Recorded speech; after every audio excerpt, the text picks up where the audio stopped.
Javeria Sargodha ADLR Sargodha Amir Hasan district officer rescue Syed Mazhar Shah AC Farooq Tufail ने हंगामी हालात और सैलाब की सूरत हाल से निपटने के लिए दरिया जहलम पुल पर रेस्क्यू के सिलसिले में मॉक एक्सरसाइज का मुजाहरा देखा।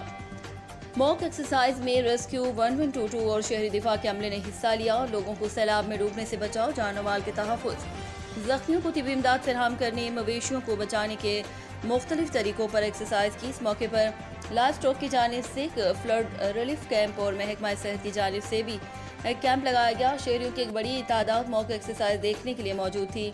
महकमा ज़राअत के Malik Samar Hasan Ganjeer, deputy DO education Ilyas Bajwa, deputy DHO doctor Adnan Asghar, chief officer municipal committee Shahpur Sadar Tariq Gujjar, field supervisor Mohammad Anwar Qazafi, coordinator Syed Mohammad Gulshah, साबिक चेयरमैन सैयद वाजिद अली शाह, महकमा अनहार और दीगर महकमों के अफसरान ने शिरकत की। रिपोर्ट हाजी जफर अब्बास, तहसील रिपोर्टर शाहपुर जावरिया।